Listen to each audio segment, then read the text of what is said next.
네, 데이터 방식을 여러 보기 방식으로 바꿔봅시다. 자, 요거는 이제 표였죠.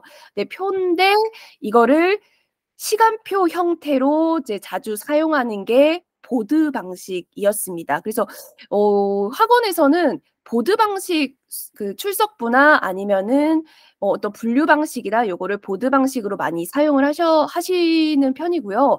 이제 여기서 그룹화를 요일이나 시간으로 많이 생성을 하십니다. 그렇게 되면 요거는 이제 좀 이제 정렬을 다시 해야 되겠지만 시간이나 요일별로 이렇게 보드 방식 사용하시면 수업 시간표 혹은 출석부로 사용을 이제 바로 하실 수 있습니다. 그래서 요거는 회원 관리 하나만 만들어 놓고 보기 방식만 만들었다라고 보시면은 될 것 같고요. 이제 뭐 갤러리 같은 경우에는 출석부 사진 용도로 많이 사용하시고 캘린더 같은 경우는 학원의 일정 이런 것들을 많이 사용하십니다. 그래서 요거를 한번 눌러 보시면서 아, 이게 어떤 용도로 볼 때 편하다라는 거를 한번 느껴보시면 아, 나는 이거를 사용할 때 어떤 보기 방식을 써야 되겠다라고 하는 게 이제 감이 잡히실 것 같습니다. 네, 그리고 이제 속성을 했는데요. 이 속성은 이것도 이제 오늘 배울 거는 관계형이랑 롤업인데요. 이게 이제 쉬운 거부터 한 번씩은 한번 눌러보시면 좋습니다. 하지만 이게 이제 또 이게 너무 리스트가 많으니까 이게 좀 혼란스러우실 수가 있어요. 그래서 제가 간단한 거는 빨리빨리 이게 어떨 때 사용한다라는 거를 말씀드릴게요. 먼저 이제 우리가 이 제목 부분 다시 표로 한번 만들어 보겠습니다. 요 표에서 이제 표에서 여기 기본적으로 설정되어 있는 거에서 요런 표시가 있습니다. 데이터베이스를 하나를 처음 만들었을 때 요 아이콘이 있고 그리고 가장 첫 줄에 나오는 이 첫 열에 나오는 요거는 사실은 제목이라고 해당하는 건데요. 이 제목은 나중에 보기 방식을 여러 개 응용하시다 보면은 만약에 여기서 제목을 안 넣게 되면 제목 없음으로 뜨는 경우가 있습니다. 보드 방식에서는요. 이제 그래서 뭐지? 나는 제목 없음이라고 하는 글자가 너무 신경 쓰여서 없애고 싶은데라고 하는데 안 없애지는 게 하나가 있어요. 이게 바로 이 첫 열입니다. 이 제목은요. 다른 오른쪽 부분은 생성된 이후에 숨겨버리면 숨길 수 있습니다. 그러니까 데이터는 이렇게 만들어 놨지만 내가 여기서 너무 데이터가 많으니까 좀 숨겨서 보고 싶다라고 했을 때 다 숨길 수 있어요. 그런데 여기에 왼쪽에 제목에 해당하는 이 첫 열은 절대로 지울 수가 없습니다. 이 제목 빼고 나머지 여기서부터는 전부 다 속성을 변경할 수 있다고 생각하시면 됩니다. 자, 여기서 이제 가장 쉬운 거부터 이제 말씀을 드릴게요. 여기에 있는 요일에는요, 저는 여기에 속성에 다중 선택을 이렇게 이제 놓았습니다. 우리가 이제 선택이 있고 다중 선택이 있습니다. 선택이 있고 다중 선택이 있는데요. 여기에 보시면 시간은 제가 속성에다가 그냥 다중 선택이 아니라 선택으로 놓았거든요. 그 이유는 그 이유는 학원에 맞게끔 하면 되는데요. 그냥 보편적인로 이제 시간 같은 경우에 선택을 하시는 이유가 보통은 어떤 해당 요일에 특정 시간에 옵니다. 근데 이제 한 사람이 특정 어떤 요일에 뭐 2번의 시간에 올 경우인 학원은 거의 없잖아요. 뭐 클리닉이나 보충이라고 하는 어떤 예외나 특수 사항을 빼고는. 그래서 어떤 학생이 어떤 요일에 특정 시간에 한 번만 온다라고 가정을 했기 때문에 이걸 선택을 했습니다. 만약에 시간대가 하나가 아니고 여러 시간도 올 수 있다라고 하시면 이것도 뭐 다중 선택을 하셔야 되시는 부분이겠죠. 그래서 이제 요거 같은 경우에는 요일과 시간을 붙이는 학원들도 있습니다. 붙여서 그러니까 이제 네, 이거를 저는 요일과 시간을 이 항목을 2가지로 냈는데요. 이거 자체를 특정 요일과 시간으로 합쳐버리는 경우도 있습니다. 그거는 이제 학원의 운영 방식에 따라서 편한 게 다른 부분이 있어서 그렇습니다. 요일을 제가 다중 선택을 했던 이유는요. 보통 이제 주 1 회인 학원도 있겠지만 보통은 주 2 회나 뭐 주 3 회나 뭐 이런 식으로 주에 여러 요일에 이제 오기 때문에 요거를 예를 들면 뭐 화목이다라고 하면은 요런 식으로 한 학생당 이 요일을 주 2 회로 이렇게 설정할 수 있기 때문에 다중 선택을 했습니다. 그래서 선택은 하나만 고를 수 있다. 다중 선택은 하나가 아니라 여러 개를 고를 수 있다. 이제 요 기본적인 규칙을 이해하시고 학원에 맞게끔 하시면 됩니다. 근데 요게 이제 장단점이 있는데요. 이게 이제 요일과 시간을 하나의 항목으로 하시는 학원은 어떤 식으로 하시냐면 화요일 9시, 화요일, 수요일, 화요일 5시 이런 식으로 요일과 시간을 붙여서 생성하게 됩니다. 그럴 때의 단점은 뭐가 되냐면요. 우리가 예를 들어서 목요일에 뭐 우리가 이제 시간 타임이 2 시, 3 시, 4 시, 5시 이런 식으로 요일이 쪼끔 이렇게 세팅되어 있는 학원 같은 경우에는 요일이 그냥 진행되는 주 월, 화, 수, 목, 금, 토, 일 최대 많아봤자 7개 조합이 있죠. 근데 이제 시간 같은 경우에서 뭐 2 시, 3 시, 4 시, 5 시, 6 시, 7시 이런 식으로 만약에 뭐 하루에 최대 6 타임을 한다라고 하면은 7개 조합이랑 6개 조합으로 이제 해 가지고 각각 7개 중에 하나씩만 선택하면 됩니다. 6, 7개 중에 하나씩만. 그런데 이거를 만약에 화요일 2시 이런 식으로 요일과 시간을 붙여서 생성하시게 되면은 거의 뭐 몇십 개의 조합이 나와 버리게 되는 거죠. 그래서 이런 것들이 이제 단점입니다. 그럼에도 불구하고 이게 요일과 시간을 붙이는 학원은 그럴 수밖에 없는 이제 사정들이 이제 있어서 그런 건데요. 고거는 뭐 이게 좀 특수한 예외가 너무 발생을 많이 한다든지 아니면은 한 사람당 그 어떤 정규적인 시간에 오지 않고 이 요일에는 뭐 화요일에는 3 시에 왔는데 목요일에는 5 시에 온다든지 뭐 좀 이게 이런 특수한 운영 방식의 상황 때문에 이렇게 벌어지게 됩니다. 이제 요거는 제가 말씀으로는 어렵고 직접 해 보시면은 이게 '아 그래서 이랬구나.' 이제 이해를 하실 수 있을 것 같습니다. 네 요거는 이제 쉽죠. 학부모 연락처 같은 경우에는 학생이나 학부모 연락처가 이제 전화번호로 되어 있는데요. 요거는 이제 상식적인 수준에서 '아 전화번호로 하면 되겠다.' 이해하실 수 있는데 장점이 뭐냐면요.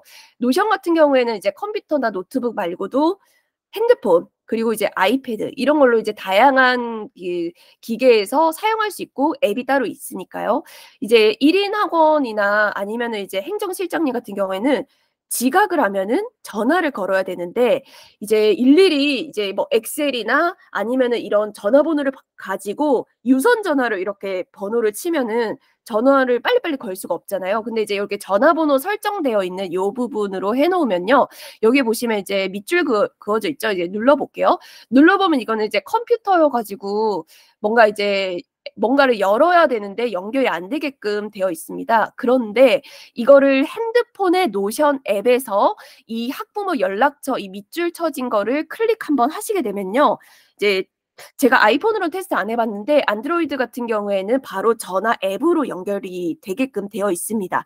그래서 이제 뭐 1인 학원이나 아니면은 그 행정실장님도 노션 앱을 까시게 되면은 여기서 바로 이제 클릭하셔서 전화 앱으로 연결해서 전화를 빨리 걸 수 있게 이제 고런 거는 이제 소소한 팁이라 보실 수 있을 것 같습니다.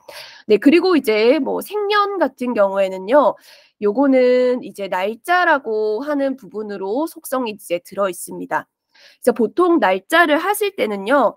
회원관리에서 생년월일을 넣으실 때 사용도 가능하시고 아니면은 이제 그 어떤 학원에 일정 등록할 때라든지 아니면은 어떤 학생이 과제를 제출해야 된다든지 어떤 이제 날짜의 개념을 가져갈 때는 텍스트로 2024년 2월 15일 이렇게 치시면 노션에서는 걔가 날짜인지 모릅니다. 그냥 텍스트일 뿐입니다. 그런데 이거를 속성에 이렇게 날짜라고 하는 개념을 인식을 시켜 줘야 나중에 어떤 캘린더라고 하는 이 보기 방식을 썼을 때 실제 일정이라는 게 나오고요.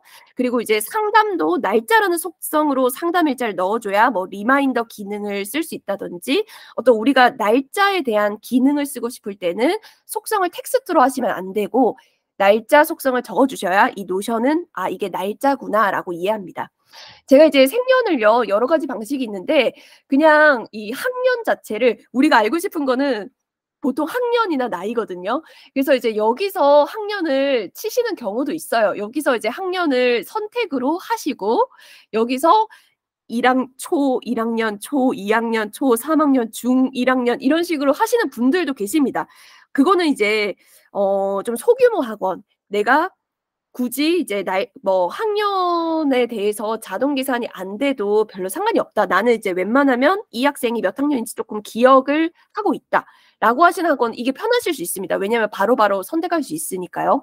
이제 단점은 요런 식으로 했을 때 올해 2024년에는 그 학년이었지만 이제 내년에 2025년이 되어서 학년이 이제 올라가야 되는 경우에는 해마다 1월 1일이 되면 학년을 올려줘야 되는 거죠. 그리고 나이도 올려줘야 되는 거죠. 근데 이제 그거는 이제 노션의 어떤 자동 어떤 수식 활용을 조금 잘 못하시는 겁니다.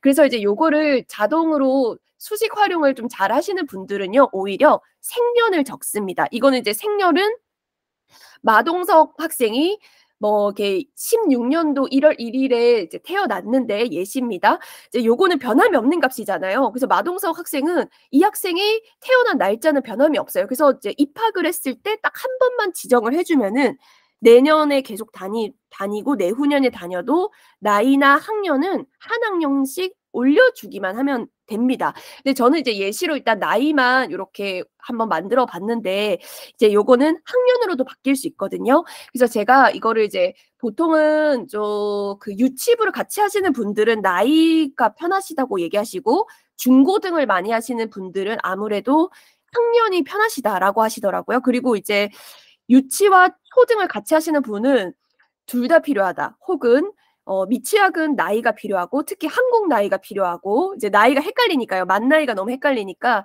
이제 굳이 이제 생일을 알 필요는 없으니까요. 그래서 이제 나이에서 그냥 초1로 입학하게 되면은 학년으로 나왔으면 좋겠다. 이런 것도 다 가능하시죠. 근데 그렇게 되면은 전부 다 원장님께서 편한 어떤 방식이 다 다르십니다. 그렇기 때문에 저는 여기서 그냥 나이로만 넣었지만 뭐 나이와 학년을 혼용하든 학년을 좀 뽑아냈으면 좋겠다든지 이런 것들은 제가 학년까지는 네이버 카페에 학년 수식 같은 거 자동 계산할 수 있는 수식이 담겨 있는 템플릿 올려놨거든요. 그래서 그게 필요하시면은 그거를 받아서 수식을 한번 보시거나 아니면은 요 부분에 대한 부분을 보시면 됩니다.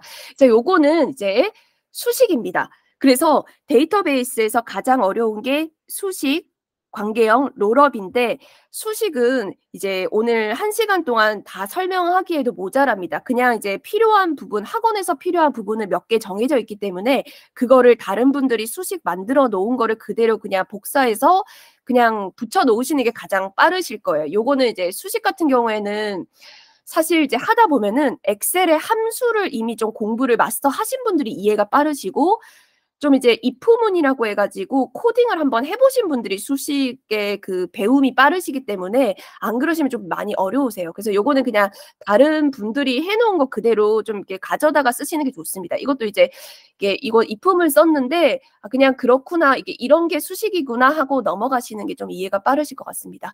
이제 여기서 이제 저는 이걸로 했는데 이걸로 그것도 할 수 있습니다. 예를 들어서 생년을 넣었고 여기선 제가 일괄적으로 1월 1일이라고만 넣었는데요. 여기서 올해 생일을 계산할 수 있는 수식도 만드실 수 있어요. 이제 간혹 생일을 챙겨주는 학원이 있더라고요. 그래서 이제 생일날 좀 선물을 소소하게 뭐 주는 이벤트를 하고 싶은데 일일이 이 학생들의 그 생일을 외우고 있을 수도 없고 기록해 놓기도 너무 힘들다라고 하면은 여기에 수식을 활용해서 올해 생일을 자동 계산할 수 있는 수식을 하나 만들고 그거를 캘린더화 시키면 생일 달력이 나오게 됩니다. 그것도 제가 만들어 놓은 게 있는데 그것도 이제 뭐 시간이 되면은 네이버 카페에다가 한번 올려보도록 하겠습니다. 그래서 제가 말씀드리고 싶은 건요. 이런 내가 하고 싶은 거를 하려면 이거는 수식을 넣어야 되는 기능이구나 정도로 이제 이해를 해주시면 될 것 같습니다. 그래서 이제 요렇게 되는데요. 다른 거는 상식적인 수준이니까 빠르게 말씀드려 볼게요. 제가 여기 상태 같은 경우에는 조금 이따 설명드리고요. 지금 다중 선택 말씀드렸고 그다음에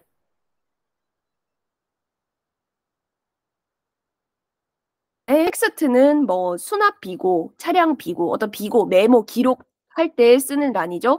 가끔 이제 그 교재 같은 것도 좀 체계화가 안 되어 있으면 텍스트로 쓰는 분들도 계십니다. 자유롭게 글 쓴다라고 생각하시면 되고, 숫자는 수납 관리에서 돈이라든지 아니면은 수량, 어떤 숫자의 개념인 거, 뭐 그런 것들 사용을 이제 하시면 되십니다. 숫자로 계산을 해야 될 때는 이제 숫자로 일단은 기본적으로 합니다. 그리고 이제 선택은 한 개 선택, 다중 선택은 여러 개 선택, 상태는 조금 이따 설명드리고요. 날짜는 말씀드렸고요.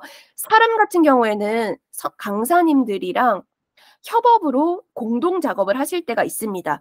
그런데 이제 그때 누가 이 데이터를 생성했는지, 누가 이 데이터를 만들었는지, 수정했는지, 뭐 이런 것들을 좀 알고 기록까지 해두고 싶다라고 하면 이 사람을 쓸 수 있는데, 이거는 노션 계정이 들어가게 됩니다. 그래서 요거는 사실은 뭐 굳이 강사님들이랑 같은 페이지를 공동 작업으로 데이터 입력을 할 때 이 사람이 굳이 필요하진 않아요. 우회적으로 뭐 공동 계정을 만든다든지 여러 방법이 있기 때문에 굳이 사람 속성을 뭐 넣지 않고도 충분히 활용하실 수 있습니다. 이거는 스타트업에서 협업을 할 때 많이 씁니다.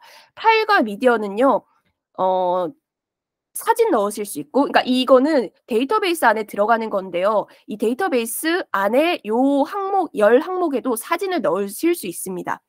사진 넣을 수 있고, 그리고 파일도 업로드하실 수 있어요. 그래서 이제 요거는 뭐 활용하시기에 다른데, 만약에 교재 데이터베이스를 만든다라고 하면은 교재 PDF 파일을 여기 아예 올려놓고 정리해둘 수 있는 거죠. 혹은 이제 커리큘럼 같은 거에 대해서도 커리큘럼에 어떤 이미지 파일이나 아니면 PDF 파일을 여기 정리를 해놓을 때 이걸로 사용하시면 됩니다. 간혹 뭐 애들 테스트 시험 쳤던 거, 영어 단어 시험 쳤던 거, 그런 거 사진 찍어서 올려놓으신 분들도 계시고, 뭐 그런 활용하실 수 있습니다. 체크박스는 좀 이해가 빠르실 것 같아요. 그냥 체크박스가 있고 했는지 안 했는지 체크하십니다. 그래서 보통 뭐 업무를 같이 공동으로 작업했는데 이거 업무를 했는지 안 했는지, 수납을 했는지 안 했는지, 아니면 과제를 했는지 안 했는지, yes or no로 표현될 수 있는 것들을 전부 다 체크박스 사용합니다. URL을 이제 링크 걸 수 있는데요. 이제 뭐 요런 건 상식적인 수준이니까 넘어가겠습니다.